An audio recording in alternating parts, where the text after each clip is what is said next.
pessoal, tudo bem? Bem-vindo a mais um vídeo aqui no meu canal. Antes de mais nada, eu gostaria muito de agradecer todas as mensagens super carinhosas que eu tenho recebido de vocês. Eu tô me recuperando, daqui a pouco o Result tá novo em folha, tá legal? Muito obrigado mesmo aí pelo carinho, pelas demonstrações de carinho e afeto. E é recíproco. E aí você que é novo, que tá entrando agora, esse blá blá blá não te interessa, então daqui a pouco vai rolar aí o vídeo sobre o Brasil Imperial. Mas antes disso, dá uma olhada aqui nos outros vídeos do canal, vê se te interessa alguma coisa, aproveita e se inscreve. Quem já é inscrito, dá uma olhada se o YouTube não te desinscreveu e também dá uma olhada se o sininho está ativado para te avisar de novos eventos aqui no canal, novos vídeos aqui no canal. Porque eu acredito que a semana que vem a gente já volte mais ou menos ao normal. Mas enquanto isso, né, vocês vão ficar com esse vídeo de hoje, que foi uma live que eu fiz com o Daniel do Rio Antigo, falando sobre patrimônio histórico no Rio de Janeiro, principalmente sobre o Rio Imperial, o que ainda tem da época do Dom João VI, Dom Pedro I, Dom Pedro II no Rio, né? Igrejas, palácios, os passos, etc. Então daqui a pouco vocês vão ficar com eles. Antes disso eu gostaria de fazer um anúncio. Olha o que eu aprontei. Eu criei uma caneca chamada Príncipes e Princesas do Brasil. E já mais ou menos na vibe do meu próximo livro, que vai ser um livro para crianças, sobre um pouco da nossa história, né? Então a gente vai ter aqui desde a Maria I até a Princesa Isabel. Então tem a Maria Amélia, tem Teresa Cristina, Dom Pedro II, Dom Pedro I, e também tem o dragãozinho, olha eu falando errado, tudo bem, eu mesmo corrijo todo mundo e eu falo errado. A Serpe dos Bragança. Ao todo são 12 personagens, incluindo a Serpe, que tem uma questão educativa aí, junto com a caneca, vai ir junto um folder explicando quem é quem. Então mostrando não só para as crianças, mas para os adultos também, que nós temos uma história aí atrás, né? E que envolve príncipes e princesas. Tipo, não é só a Disney que tem príncipes e princesas, nós também temos. E aí eu criei essa caneca, assinada por mim, e acompanha esse folder, tá? Tá à venda, já tá em pré-venda, na verdade, na Casa dos Mundos, por enquanto só lá. E a entrega aparentemente será a partir do dia 15 a 20 já desse mês já começarão a ser entregues, tá? Então a partir da próxima semana já deve estar começando a ser distribuído as canecas para quem comprar, tá legal?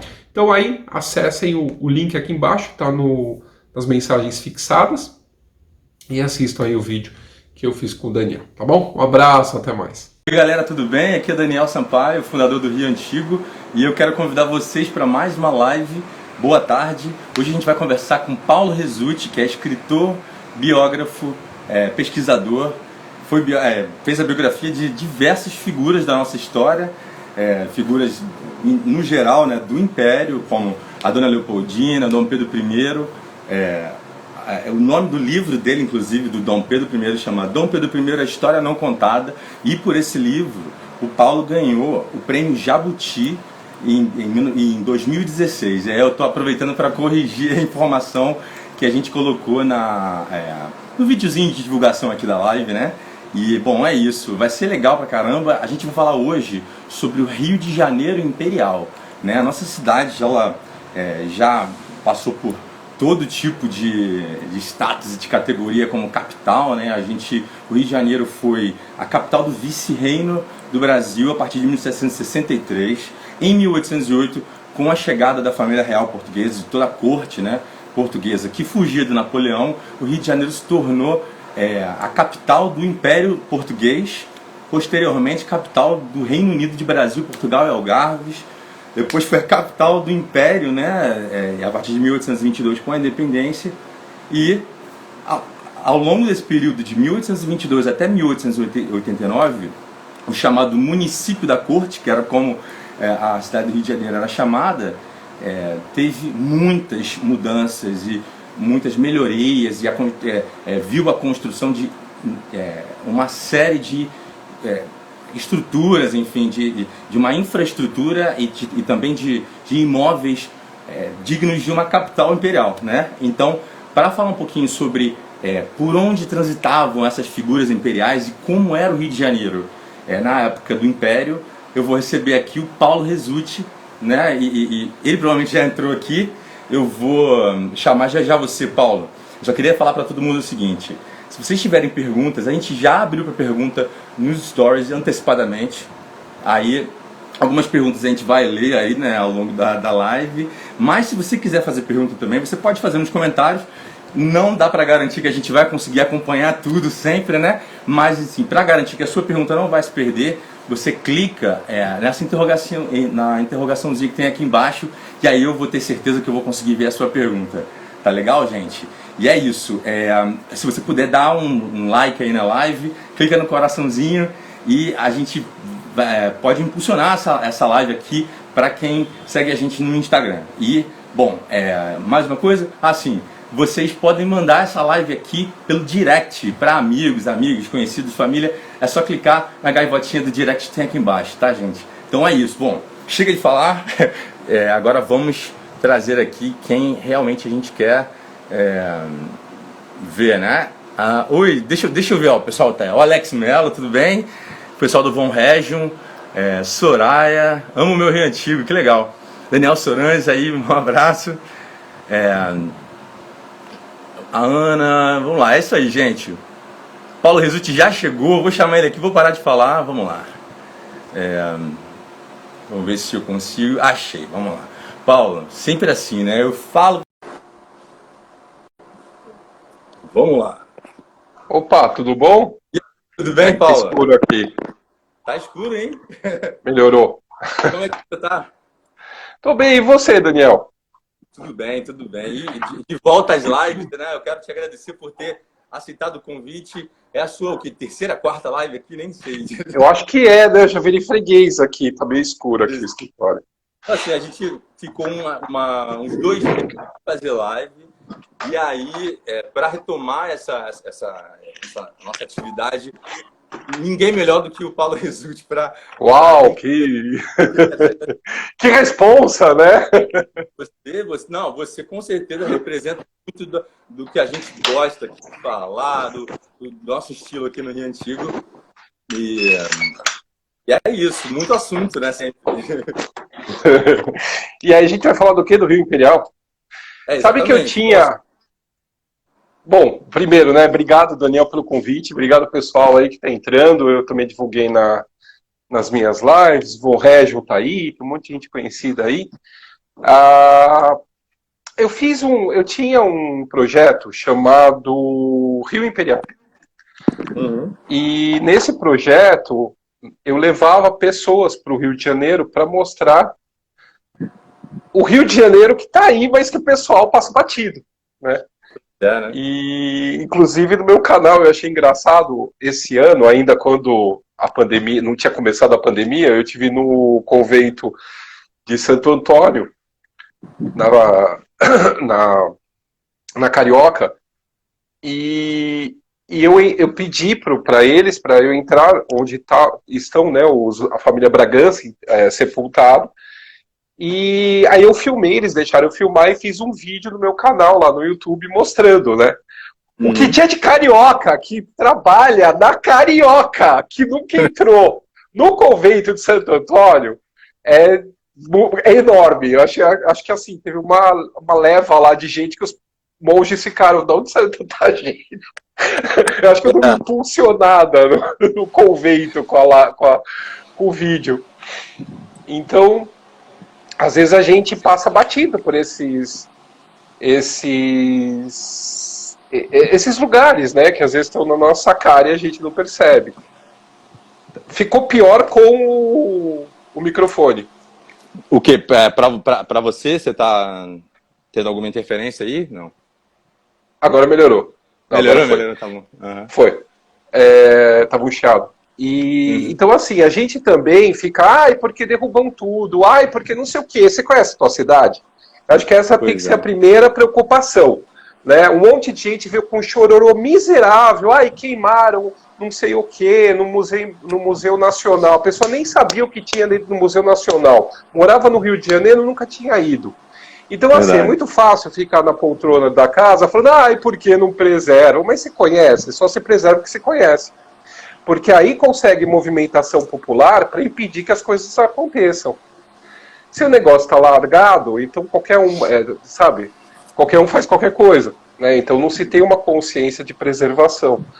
Pois é, você estava falando da Carioca, desculpa te interromper, mas é justamente ali na Carioca, na Rua da Carioca, existe uma porção de negócios, comércios tradicionais, sei lá, a Vesúvio, que vende guarda-chuva, aí tem um Bar Luiz, aí tem trocentos lugares ali. E aí, quando o lugar fecha, as portas, aí começa. Aí todo mundo, não, mas... Aí pergunta, você já foi lá comprar um guarda-chuva na Vesúvio? Quanto tempo faz que você não vai lá?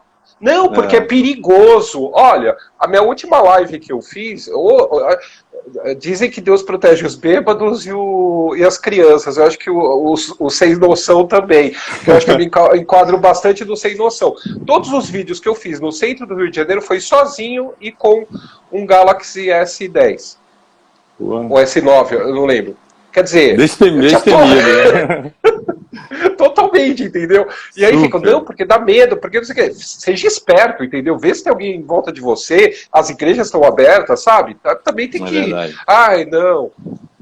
Então, enfim, aí fica o pessoal todo cheio de medo, mas aí conhece o Rio aí pelos meus livros, pelo teu canal, pelos meus vídeos, pelo que a gente consegue produzir.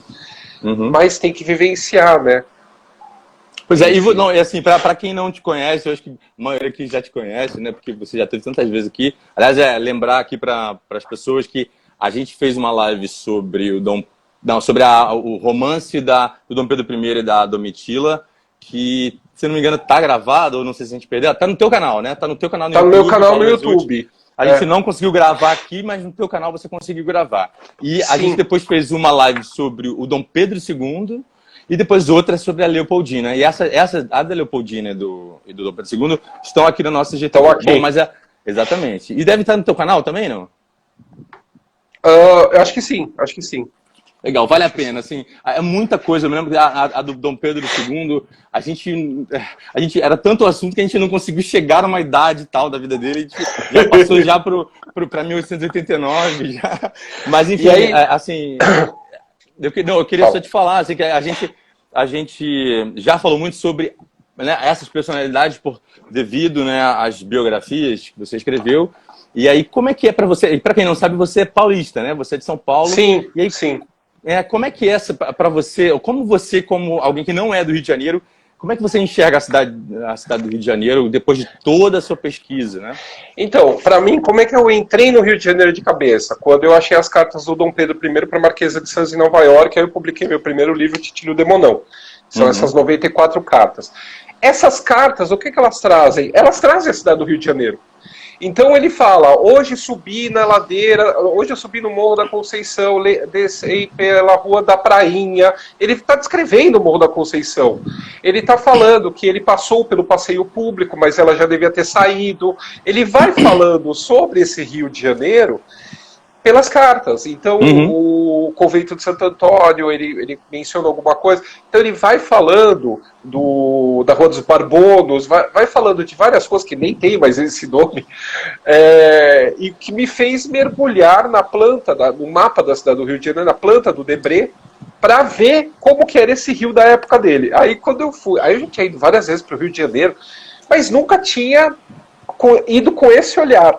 Até que quando eu voltei para o Rio de Janeiro, aí o primeiro lugar que eu fui foi no Convento de Santo Antônio. Aí do Convento de Santo Antônio eu lembrava da planta, aí eu fui até o Paço Imperial e tudo lembrando da planta do Debré. Então assim, eu andei no mapa que estava na minha cabeça da época do Dom Pedro e da Marquesa de Santos. E da Vale lembrar que era um mapa muito diferente, né? Totalmente. Para quem não conhece o centro da cidade do Rio de Janeiro, uma série de aterros, né, desde o porto até o aterro que ali na região onde hoje em dia é o Santos Dumont e enfim, toda a Avenida Beira-Mar é um aterro também, enfim, e tinham muitos pântanos e muitos o Morro do Castelo, Morro do Castelo é o mais Santo gritante. Antônio, Santo Antônio, Morro do Castelo, era outro Isso Rio de Janeiro. Era outra coisa, mas bem ou mal, você ainda guarda Santa Teresa, teu convento, Santo Antônio,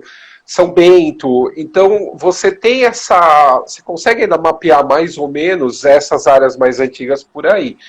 E as igrejas são fundamentais nessa história toda, né? A gente tem a Igreja Nossa Senhora do Carmo da Antiga Sé, no centro, né? Que era a antiga Capela Imperial. Exatamente. Só que antes dos carmelitas chegarem, já existia uma ermida naquele lugar. Então, assim, eles recebem aquela ermida em 1590. Então você já tem um marco religioso naquele local, quem não está entendendo o que eu estou falando, é na Praça 15, Na na Praça Praça 15. 15 lá no centro do Rio. Pertinho do Que Paço vai Imperial. virar, que fica o Paço Imperial. Então você tinha um complexo, que era o Complexo do Carmo, a igreja, o convento do Carmo. Sim. Aí depois vai ser construído o Palácio dos Governadores, que depois vai virar Palácio dos Vice-Reis, e depois vai virar Paço Real, e depois vai virar Paço Imperial, e que pelo menos está lá inteiro, né? Não é hoje a conservação do Paço Imperial. Ele remete à época do Dom João VI, não à época do Dom Pedro I e Dom Pedro II.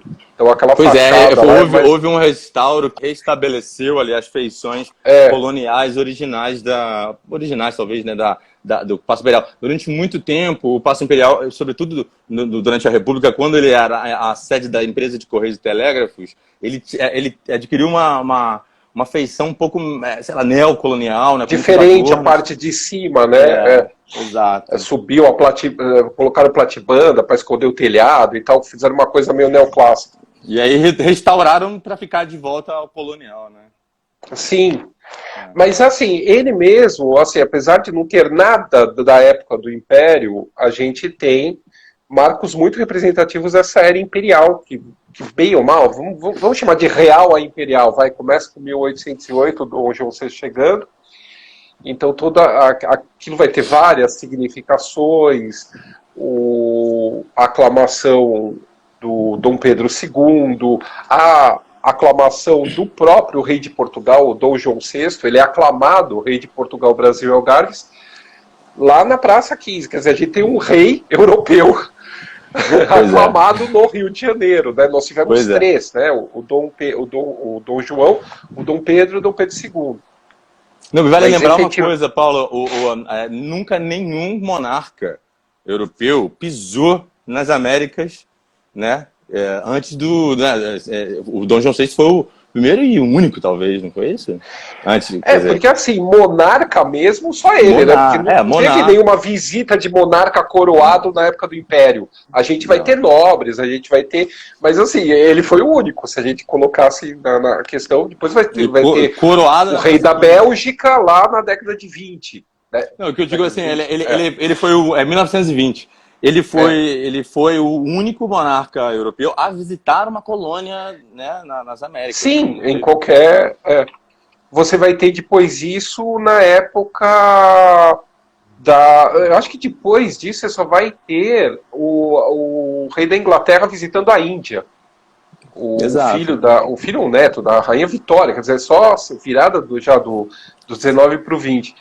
Mas então, você tem todo um passado que ele é sempre apagado, essa parte não interessa. Né? Eu brinco que o país o Brasil é sempre o país do futuro, e esse futuro nunca chega. Então você vai apagando o passado e vai construindo coisas no lugar.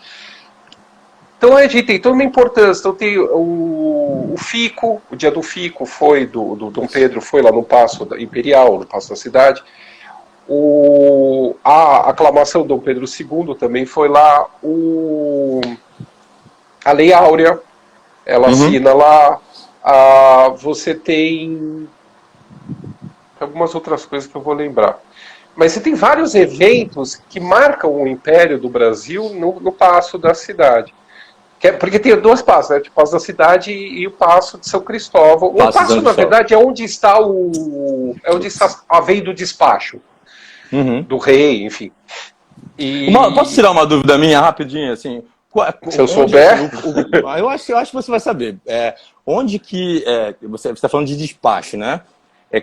Com qual frequência, como é que era o dia a dia do imperador ou da princesa regente, no caso da Isabel, ou até da Leopoldina, quando ela foi regente, enfim. Qual era o dia a dia, em termos de trabalho, né, dos representantes, né, da coroa? Quer dizer, eles ficavam muito no Paço Imperial, ficavam mais em São Cristóvão, como é que era isso? Não, então, variava. Geralmente, as reuniões de Conselho de Estado, reuniões maiores, que davam mais, se prolongavam por mais tempo, geralmente era feito no Paço da cidade, no centro do Rio. Outras reuniões, assim, com menos pessoas, e representa, às vezes, alguma questão diplomática mais privada. Porque o problema é o seguinte, você tem uma linha muito tênue quando você fala de família imperial, porque o Estado se mistura com o particular, acaba se misturando com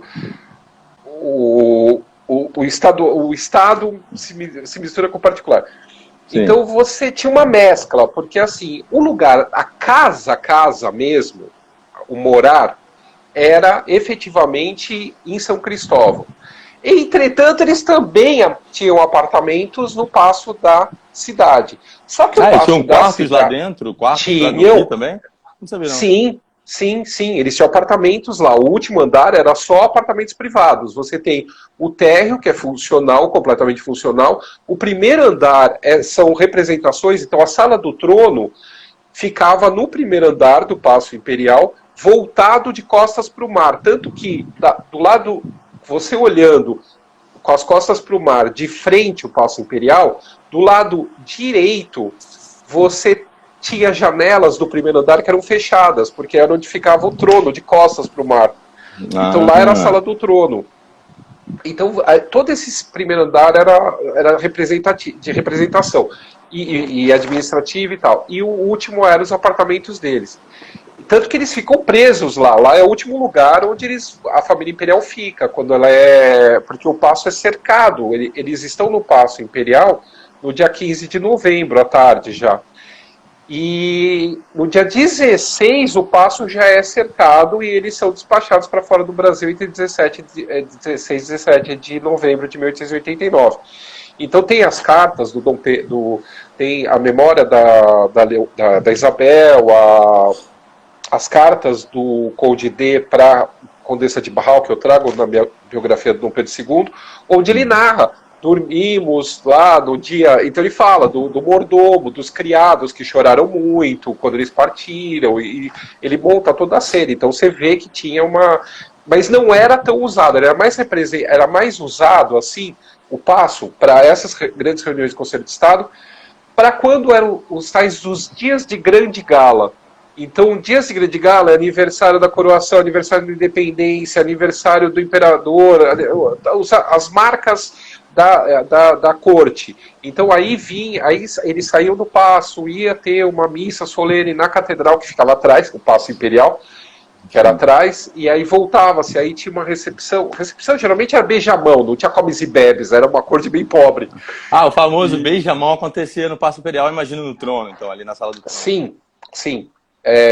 Também às vezes ocorria lá em São Cristóvão, mas era uma coisa mais distante, era uma coisa mais fechada, não havia grandes eventos em São Cristóvão. Poderia haver assim a recepção ao príncipe de Joinville, que vai vir aqui na década de 1840, aí vai ter uma recepção lá em São Cristóvão, uma coisa pequena para embaixadores, para a família imperial, para a corte, uma coisa menor. Só uma coisa, sempre que eu penso no tal do beijamão, eu costumo pensar no Dom João VI. Você vai ter isso. Isso continua, isso é uma tradição, vai. Quando isso vai ser encerrado pelo Dom Pedro II, ainda, se eu não me engano, quando ele volta da Europa, ele termina. Um pouco antes de ele ir para a Europa, ele termina lá para 1870, se eu não me engano. Mas era uma coisa que era interessante, porque era um contato. Tem uma pergunta aí, que só já emendando uma pergunta que fizeram, se o Dom Pedro II andava com segurança, né? Sim, fizeram essa pergunta. Então, havia uma proximidade maior do trono com a população. Não havia essa ideia de um atentado, de alguma coisa violando a pessoa do soberano. Então, esse beijamão, qualquer pessoa que tivesse calçada, que tivesse minimamente vestida e calçada, poderia chegar ao pé do trono e beijar a mão do imperador.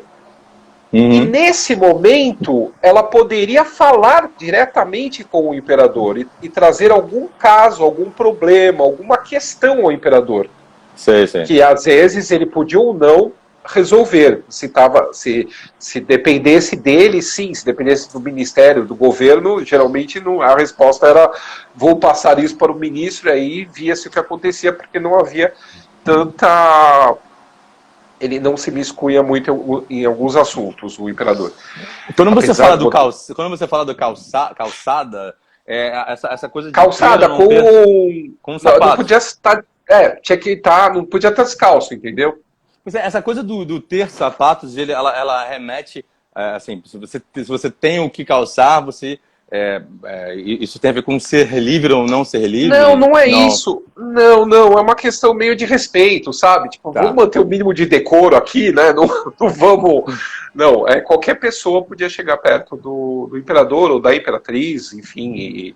E também havia, em São Cristóvão, também havia o dia que se dava esmolas. Então, sábado de manhã era dia de esmolas. Então, a população inteira do Rio de Janeiro, inclusive gente que não precisava, se vestia de pobre, ia pegar dinheirinho lá do imperador. É sério, não é brincadeira. O jeitinho, sempre o jeitinho, né? Sempre, o jeitinho, Mas tem uma pessoa aqui, só fazer menção, um comentário da Cláudia Leal Neto, que faz todo sentido. Esse beijamão, agora ia ser tenso, né? Porque pandemia.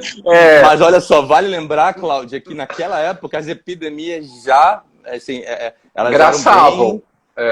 Assim, epidemias tropicais, enfim, tipo tuberculose, varíola e tudo mais. Era uma cidade muito doente, né? muito insalubre. Muito. Inclusive, essa é uma das questões alegadas para acabar com os morros e tal, para a circulação do rio, do vento, né, e tal.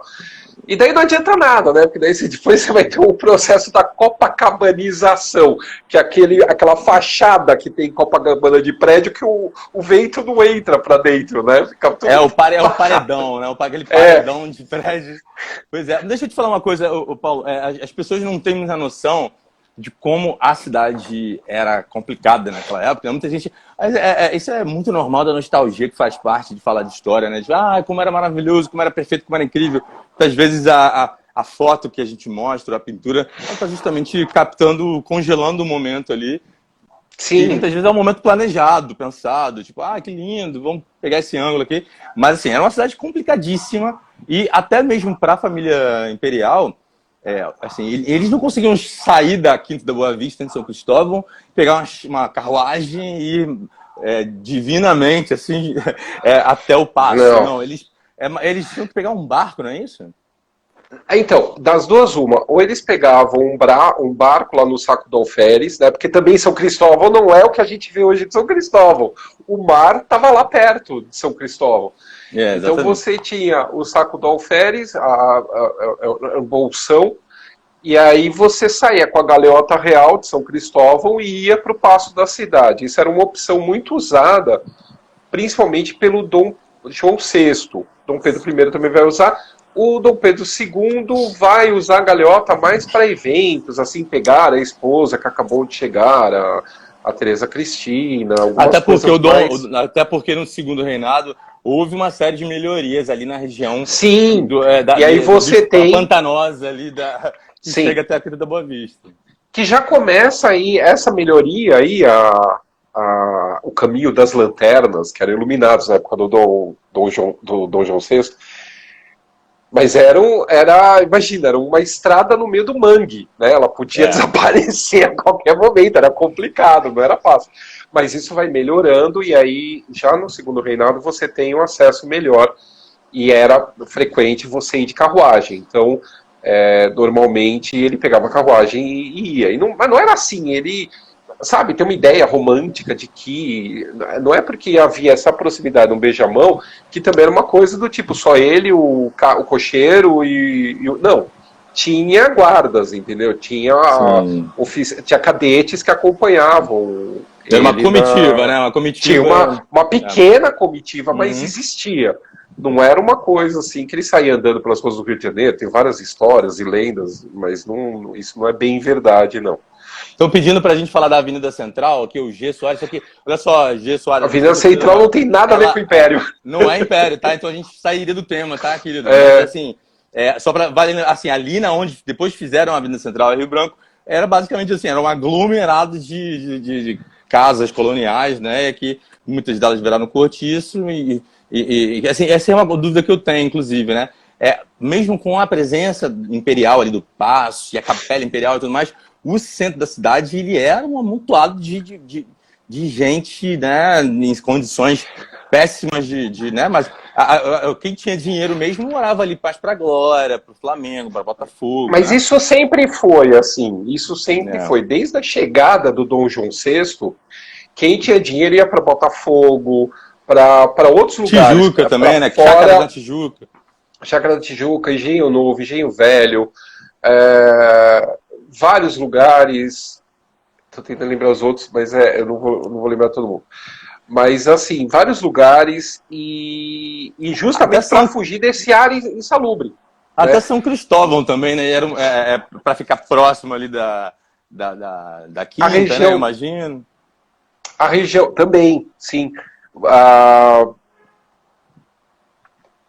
Eu estou tentando lembrar. Aquela região também do Jardim Botânico, também o pessoal ia para lá. Sim. O Maitá, você seguia a Rua São Clemente, você tem, enfim, a Rua São Clemente era uma sequência de mansões, de chácaras, lugares que estão hoje ainda de pé na São Clemente, em Botafogo, que são da do Império, são a Casa de Rui Barbosa, né? Casa Rui Barbosa. E também o antigo Colégio Jacobina, sim, que era, era uma residência de nobres ali, né, na São Clemente. Sim, tem alguma casa de algum guile também, que eu lembro, perto na calçada do Jacobina, mais pra frente. Ali, do outro ali lado, na mesma calçada. República já é República. Já, mas é subsequente. Isso mesmo. Casa Feijão. E também tem uma antiga embaixada, tinha embaixadas lá, mas isso aí para você ver que já era um lugar de elite que só vai sendo modificado. Sim, né? sim. Um lugar da elite também é que vai aí já com mais proximidade com o centro, é a área do passeio público do Rio de Janeiro, que dá para ser considerado um dos primeiros ajardinamentos públicos da América do Sul. Né? Ele é uma das mais antigas praças planejadas da América do Sul. E quando o Dom João VI chega, o Melite começa a se aproximar lá, começa a montar suas moradias lá. E lá a gente vai ter a construção de 1845, se não me engano, que é do Araújo Porto Alegre, que vai ser o Cassino Fluminense. Eu posso fazer um adendo aí? Na verdade, aquela estrutura foi inicialmente construída em 1828 para ser uma sociedade beneficente efêmera. Esse é o nome, é engraçado. E aí só lá para meados... Né, o que eu tenho é 1845. Que é do Araújo Porto Alegre. Mas não é o que a gente... uma intervenção numa coisa que já existia, entendeu? Que também é feita uma outra intervenção que hoje a gente tem como o Automóvel Clube, né? Que é o prédio do Automóvel Clube lá na frente Sim. No passeio público, na rua do passeio. Na frente do passeio público. E que essa intervenção já é virada do século. É quando o Cassino Fluminense ele entra em decadência depois do fim do Império. E aí você vai ter primeiro um clube assim de pessoas que dirigiam, ia até Petrópolis e voltava, tal. Eram os primeiros entusiastas, né, dos primeiros automóveis. O Santos Dumont era um desses membros aí originais. Santos Dumont era fanático por carro naquela época. Ele era fanático por velocidade, por máquina. Ele era louco por adrenalina, né?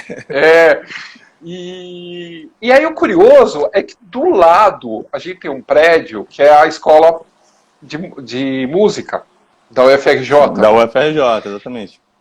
Que você sabe o que tinha lá? Na época do Império?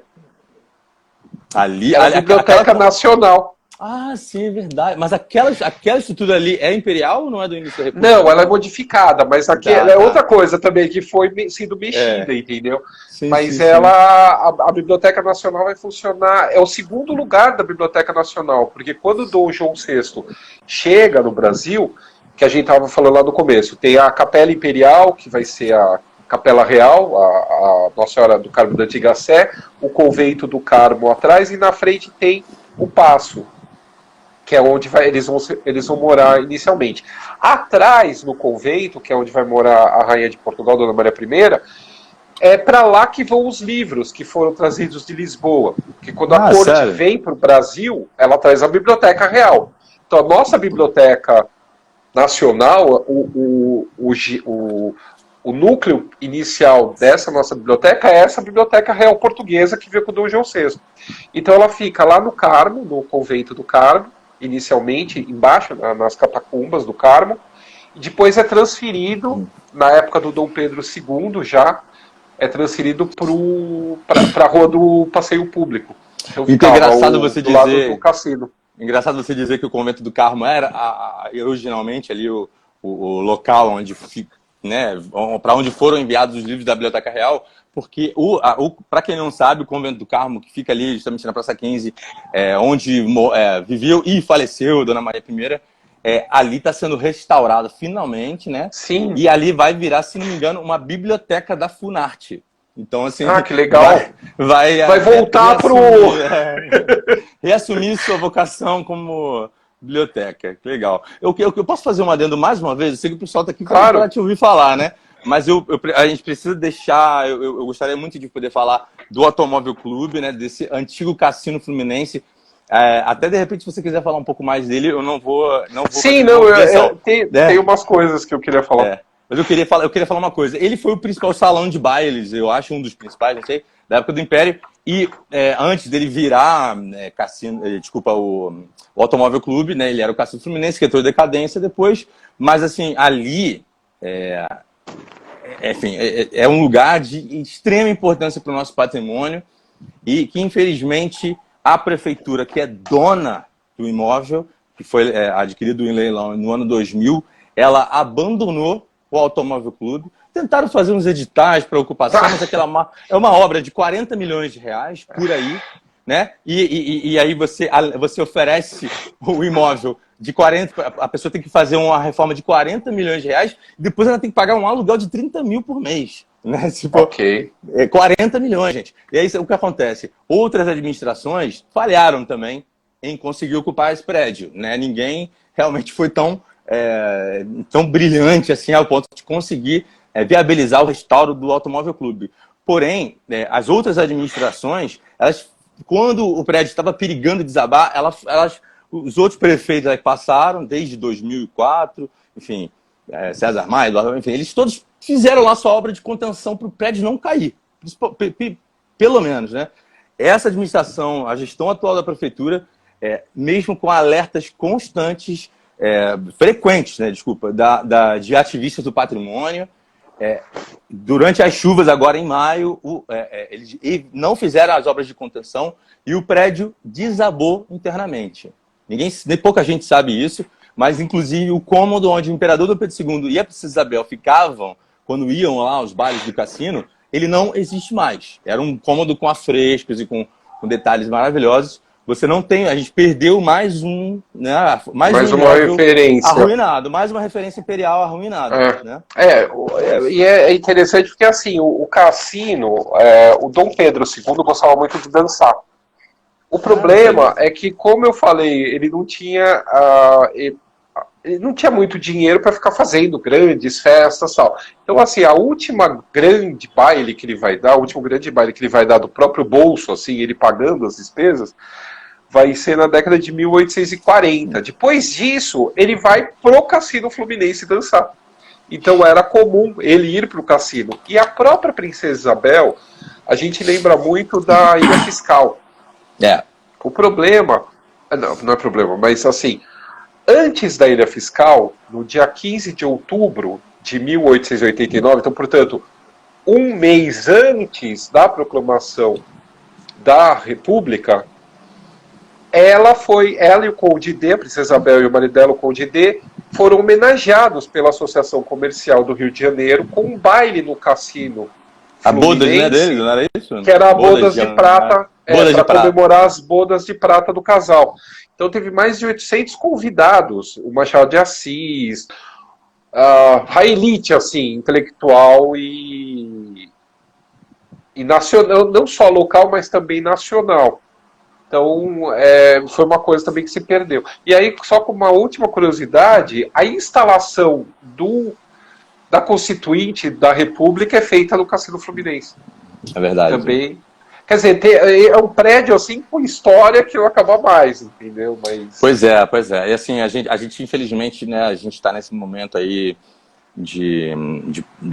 não só de pandemia, mas de eleição, enfim, a gente tem a gente não tem como não dizer como assim o que está sendo feito, o que não está sendo feito, o desinteresse de quem está no poder agora aí em relação ao patrimônio histórico. É o desinteresse. O patrimônio histórico, aqui no Rio, ele é visto como um empecilho, é um problema, é uma pedra no sapato, e não uma oportunidade. Né? Isso que eu acho engraçado, porque assim, a potencialidade do Rio, não só do Rio, mas de todas as capitais, quer dizer, todo lugar no Brasil, com turismo histórico, é uma coisa que é absurdo o potencial. E a gente não... Teve uma vez, quando eu criei esse Rio Imperial, a gente certificou 4 guias de turismo do Rio de Janeiro. Então eles estão assim certificados a fazer esse passeio que a gente fazia do Rio Imperial. Para eles foi uma loucura, porque o normal, geralmente, Pão de Açúcar, Corcovado, Bom Dia de Santa Teresa, Copacabana, é sempre isso que pedem. Raros são os turistas que pedem Petrópolis. Só que existe esse nicho, que eles já estavam sentindo falta, mas a demanda é estrangeira, não é nacional. O nosso brasileiro vai para a Itália, e saber a história lá. Não quer saber, não é que não quer saber, é que não tem tanta facilidade, tanta aproximação com a nossa história. Então isso tem que mudar, porque na hora que mudar, aí sim a gente vai respeitar mais patrimônio histórico. Pois é, eu posso dar uma... não sei como é que eu vou chamar isso. Não é bem um anúncio, não, mas eu vou adiantar uma questão. Um spoiler. Um spoiler, talvez. Assim, para quem não sabe, muita gente tem pedido, né? O Rio Antigo, nós aqui, vai passar, vai se aventurar, eu acho que já entrando com um pé direito em muita organização, em muita estrutura já, na área no turismo, né? Então a gente vai... Ah, que legal! Exatamente. Vamos conversar, Paulo, sobre essa história do Rio. Porque a gente vai começar a oferecer a partir de janeiro, se tudo correr bem, a gente não sabe questões sanitárias, biossegurança aí que vão acontecer, a fazer passeios guiados a pé, walking tour, né? Pela cidade, com guias de turismo e historiadores, ou especialistas participando, ou até, em certos casos, guias de turismo que são historiadores e historiadoras. Né? Isso é legal. E a gente está montando um portfólio aí de passeios para oferecer para todo mundo, e é justamente para suprir essa questão que você está falando, Paulo. A gente agora, nesse momento de pandemia, as pessoas, os locais estão buscando mais conhecer a própria cidade. Aqui no Rio de Janeiro está essa tendência do walking tour para atender moradores da cidade está absurdamente crescente, mas assim também pessoas de perto, né, que estão só dando uma passadinha, né, aquela coisa, ninguém vai viajar tão longe mais agora, quer dizer, poucas pessoas estão viajando, mas as pessoas estão dando preferência para conhecer o que está perto, né? Então, assim, a gente vai aproveitar esse momento também porque a gente deseja reconectar as pessoas com a própria cidade, com a própria história. Sim, isso é muito importante. Então, olha só, quem tá vendo aí, ó, avisa aí pra tia, pro tio, pra irmã, pro papagaio, que a partir de janeiro a gente vai ter passeios que vão ter até 10 pessoas cada passeio no máximo, que é o protocolo de biossegurança atual aí. Entendi. Deixa eu te falar uma coisa, eu sei que é muita informação, né? Eu vou tentar orientar a gente pelo que o povo está perguntando. Tem muita gente nos comentários perguntando sobre Petrópolis. E aí, assim, não sobre Petrópolis. As perguntas que pipocaram aqui são mais no sentido de como a família chegava a Petrópolis. Não só a família imperial, mas todo mundo que tinha, né, ia para Petrópolis, como que eles chegavam lá? Qual que era o trajeto? Por uma coisa fantástica que o Brasil destruiu nessa de ficar sempre olhando para o futuro. Por trem. E era muito mais rápido, muito mais fácil, não desabava, não virava caminhão na estrada e ficava todo mundo parado na linha. Era eficiente, né? Eficientíssimo. Então, assim, o Dom Pedro ele recebeu um telegrama que ele tinha que descer para o Rio de Janeiro 10 horas da manhã, meio-dia ele já estava no Paço. Caramba. Ele tinha que ir até... Ele tinha que pegar uma barca, aí, né? Uma barca até... na verdade, na verdade, quando ele... No início, você tinha que pegar uma balsa e até o Porto da Estrela, e de lá subia o Mauá, né, o Porto Mauá, e aí subia para Petrópolis por lá, pela Serra da Estrela. Depois já vai começar a ter os ramais, então quando ele desce, ele vai descer em São Francisco Xavier, onde tem estação. Tá lá, né? Entendeu? Então, assim, você já vai ter um ramo ferroviário mais amplo. A antiga... Eu fiz uma postagem no meu Instagram que eu mostrei no 15 de novembro. Eu falei a respeito da queda da monarquia e mostrei meio dia a dia, assim, meio hora a hora o que aconteceu e falo dessa questão da ferrovia. E eu consegui uma foto da estação de ferro de Petrópolis. Ela ficava onde antigamente, não hoje, era a estação rodoviária. Isso aconteceu muito no Brasil, assim, onde era a estação ferroviária, acabou virando estação rodoviária. Peraí, tinha uma estação ferroviária a ali antiga, onde hoje está a rodoviária Novo Rio? Não. Não. Em Petrópolis, no centro de Petrópolis, tem uma antiga... em Petrópolis. Tá. No centro de Petrópolis tinha a estação ferroviária. Então, hoje quer dizer, depois foi mudado para rodoviária e hoje não é mais nada. Não sei o que é lá, mas não sobrou a estrutura da estação. Não, nada. Derrubaram tudo e fizeram... Porque se você vai a Vassouras, por exemplo, algumas cidades do interior da época do café e tal, você vê as belíssimas estações que tem ali, né? Petrópolis não. Não foi aquela coisa, virou concreto, né? Concreto e tijolinho, máximo. A gente aqui no Rio Antigo, aqui no Rio Antigo a gente chama isso de caixotes amorfos sem alma. Basicamente. Mas olha só, assim, vale lembrar que a estrada de ferro que levava de Magé até Petrópolis foi a primeira estrada de ferro do Brasil, né? Feita pelo Mauá. Sim. E, assim, as pessoas estão perguntando aqui, assim, e antes, né? Assim, Petrópolis... Antes era cavalo, você subia... Você ia para... Então, essa subida da serra já era feita pela família imperial, na verdade, antes da família imperial. O Dom João VI já subia a serra para a fazenda do Padre Correia. E isso vai ser onde hoje é o distrito de Correias, em Petrópolis. Ainda a casa está lá, é uma escola, enfim. Depois o Dom Pedro vai continuar, aí ele vai encher o saco da irmã do padre lá, que tinha herdado a fazenda do Padre Correia, aí por conselho da segunda imperatriz, a Amélia, ele vai comprar uma propriedade que é o Córrego Seco, que aí vai virar Petrópolis. Mas o que acontece? Quer dizer, vai virar Petrópolis lá no segundo reinado com Dom Pedro II. Mas aí era por cavalo, não tinha outra opção. A subida era feita como se fazia normalmente, antes do cavalo. Pois então assim... Você pode verdade. Você pode situar a gente assim, quando que Petrópolis se tornou a cidade imperial que ela se tornou? Que não, isso já é do Segundo Império, já, se não me engano, da década de 50, 60, não? Por aí, o Dom Pedro II, Dom Pedro I morre, o Dom Pedro II herda Petrópolis. Quer dizer, ele herda a fazenda do Córrego Seco, que aí lá na década de 1840, acho que 1845, por aí, vai começar a ser dividida, Major Keller, Paulo Barbosa, dá para fazer uma live sobre Petrópolis. E aí ele começa, o Keller, ele começa a organizar os lotes, aí ele tem já a ideia da preservação, então ele coloca os riachinhos lá, que cortam Petrópolis, né? na frente da casa, para que não sejam poluídos. Porque ele tem o pensamento que se jogar o lote, o riozinho correndo atrás do lote, né? Então ele vai ser poluído. Então ele joga para frente da casa. Você não vai poluir a frente da tua casa. Então você preserva melhor. Então tudo isso vai começar lá para os anos 40. Não foi do século XIX. Não foi usado o escravo na construção de Petrópolis, mesmo eram imigrantes, né? Foi optado por trazer imigrantes germânicos para povoar o local.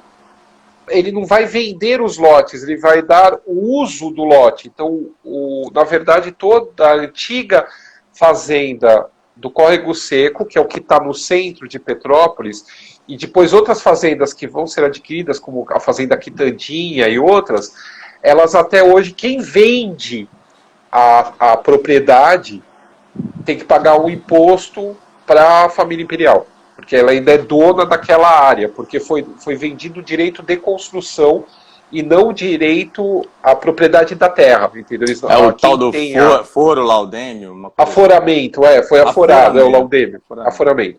Que não existe mais, né? Mas aí tem toda uma crítica e tal, que é imposto do príncipe, imposto do quê? Mas isso é uma ignorância, porque isso daí tem as igrejas e tem um monte de...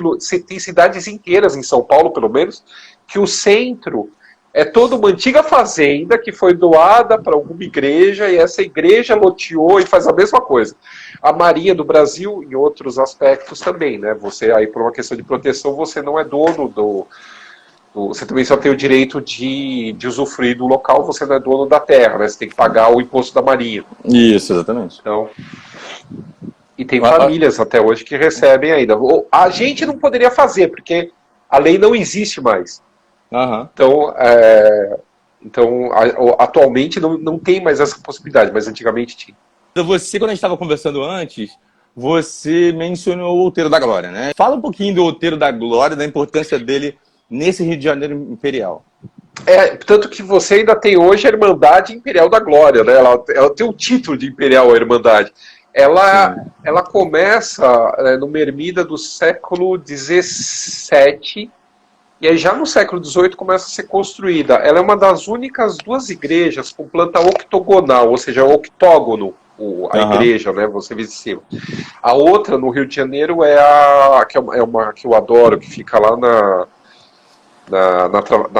Rua do Comércio, na Travessa do Comércio, a Lapa dos Mercadores. A Igreja de Nossa Senhora da Lapa dos Mercadores. Que também é uma graça também. Bom, mas aí, o que acontece? A Igreja Nossa Senhora da Glória, né, do Outeiro da Glória, sim. Bom, tudo aquilo é o que você falou, o aterro não existia, né? Então, quer dizer, o mar batia lá. E ela vai ser vinculada à família real portuguesa e à família imperial brasileira, quando o Dom João VI, em 1819, ela nasce em 19, eu acho que ela foi levada ao altar pelo avô nessa época, que é a filha do Dom Pedro, futuro Dom Pedro I, e a Leopoldina, que nasce no Rio de Janeiro, então ela é herdeira do avô. E ela realmente, a Maria da Glória, por causa da Igreja da Glória, sim. E que vai ser a rainha Dona Maria II de Portugal. Então a gente vale lembrar, a Portugal teve uma rainha carioca, né? Que nasceu no Rio de Janeiro, lá em São Cristóvão. Ela nasceu em 1819.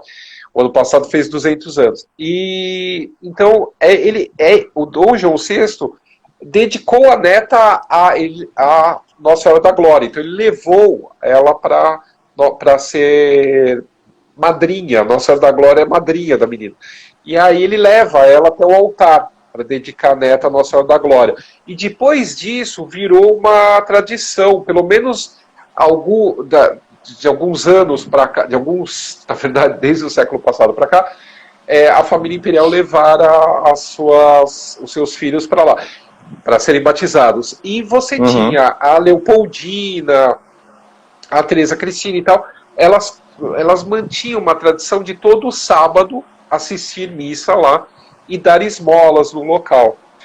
E por causa dessa presença das imperatrizes e até mesmo dos imperadores lá na igreja, há um afluxo maior de pessoas da corte naquela igreja. Então você vai ter essa Irmandade, que foi uma das mais ricas no Rio de Janeiro. Você tem um museu da Irmandade que fica atrás.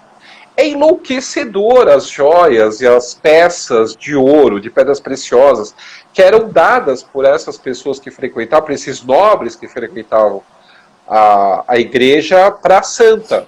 Então tinha até joias que eram dadas para a santa. Era uma coisa assim, bem assustadora, assim, a riqueza da...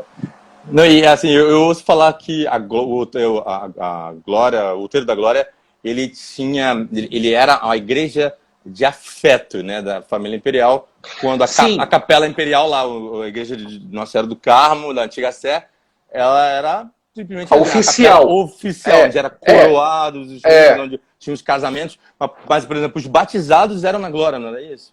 Não, os batizados não. A Princesa Isabel, o Dom Pedro II, foram todos batizados lá.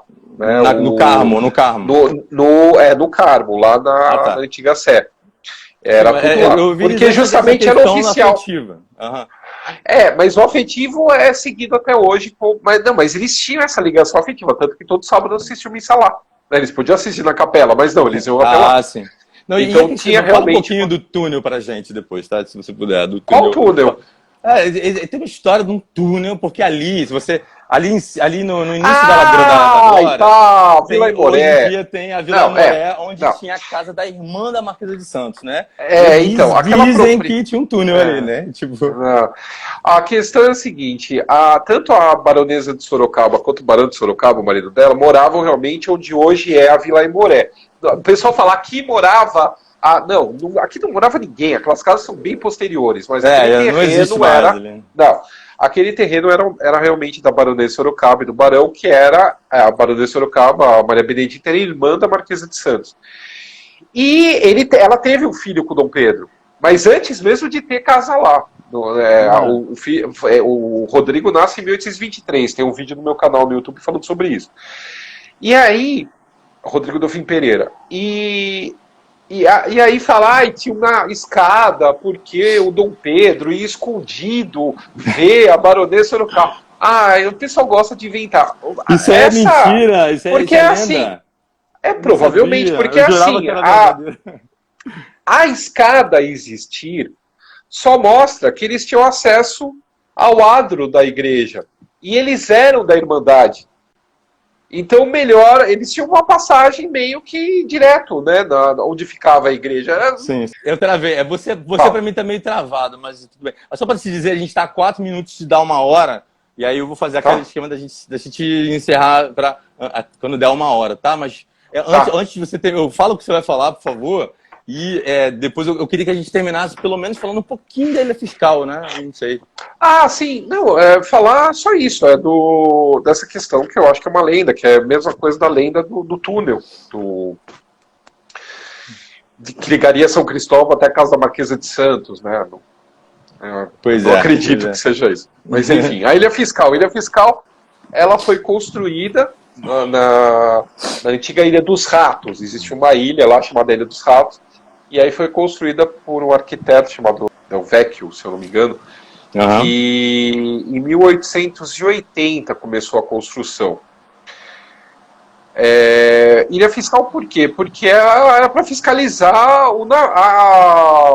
ela é bonita, parece um castelo, tem essa pegada neogótica, né, que é um provençal, mas ela é recente, né? Recente na época do Império. 1880 começa, ela vai ser inaugurada em abril de 1889. Ela vai demorar 8 anos aí de construção.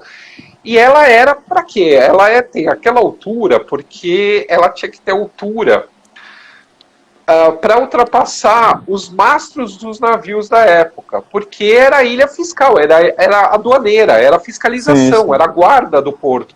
Então vai ser um dos primeiros pontos do Rio de Janeiro com energia própria. Então eles vão ter geradores funcionando lá em 1889, por causa dos holofotes, para varrer com a luz os navios, para evitar contrabando.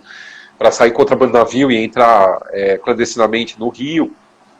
Então era mesmo para fiscalizar. E lá foi então decidido fazer o tal do baile da área fiscal, que era para ser em outubro, na verdade, era para ser logo depois das bodas de prata da Princesa Isabel. Tudo isso era para meio que marcar assim a Princesa Isabel, sabe? Para homenagear também a Princesa Isabel e o pessoal lá do navio, lá do Almirante Cochrane, os oficiais chilenos do Almirante Cochrane. E aí é adiado, era para ser 19 de outubro o baile da área fiscal, só que o sobrinho do Dom Pedro II, o rei de Portugal, morre. E aí então é adiado para 9 de novembro. Mas parece que toda a família imperial estava de preto, né, de lutas, as mulheres do paço estavam trajando vestidos pretos. Escuros, né? Deixa eu te falar uma coisa, Paulo, a gente vai... Tá chegando perto de 1 hora, eu fico tenso, porque já caiu muito live de 1 hora aqui. E assim, eu queria só falar uma coisa. Para quem não sabe, lá no nosso site rioantigo.org, tem um blog ali. E o nosso primeiro texto do blog foi justamente a gente publicou uma carta enviada por um seguidor nosso. Que a tia tataravó dele foi ao baile da Ilha Fiscal e escreveu ao tataravô, que é irmão dela, descreveu detalhes do baile da Ilha Fiscal, e a Judite, né, a famosa Judite, está lá no nosso rioantigo.org, no blog, primeiro de todos os textos lá de março desse ano. Então vejam lá, tem detalhes muito interessantes, inclusive essa questão de que as mulheres do paço estavam todas de preto, estava escrito ali, ela faz uma descrição da tiara da Princesa Isabel. Eu, por exemplo, nunca vi nenhuma foto, nenhuma representação da Princesa Isabel de tiara ou de brilhante. Ela fala assim, queria apenas um brilhante da tiara da princesa, ela fala. E aí eu fico imaginando a Princesa Isabel de tiara de diamante, que é uma coisa que eu nunca vi em foto ou pintura, né? Mas enfim. Ficou. Já tá dando, né, o tempo. Já tá. Paulo, mesmo assim, a gente vai passar um pouquinho. Eu queria que você falasse aí do teu livro e falasse do teu canal para a gente poder encerrar.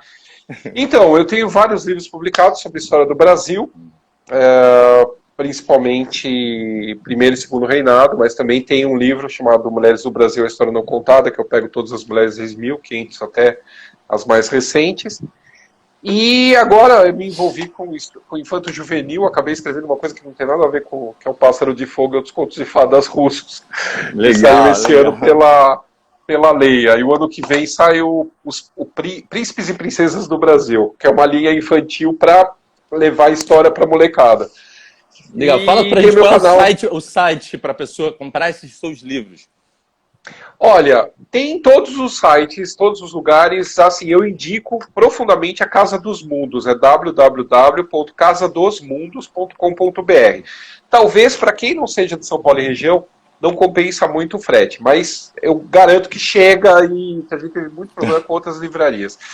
E isso, e tem meu canal no YouTube, meu Instagram, então, por favor, me sigam aí, tá? Um abraço. Tá, beleza. Obrigado, Daniel, Qual é o dia do... É claro, pô. Qual que é o dia do Result Responde? O pessoal fez muita pergunta aqui. Então, eu tô dando um tempo com o Result Responde. É que eu tô acelerando a entrega do próximo livro. Então eu tô meio sumido, assim, eu tô tentando postar algumas coisas Mas amanhã tem live no meu canal, então aparece lá. Legal. Tem live todo Paulo, domingo. Mais uma vez. Que legal, que legal. Mais uma vez eu quero te agradecer, em nome da equipe do Antigo. E foi muito, como sempre, muito legal, muito agradável. O pessoal adorou. A gente vendo a gente da praia. Alguém falou assim: tô na praia vendo a live. É isso, gente. Acompanha a gente vai retomar. A gente vai retomar as lives e tem um calendário de lives aí para até o Natal, para vocês se informarem bastante sobre a história do Rio. Obrigado, Paulo. Um abraço aí para todo mundo. A gente vai salvar a live aqui.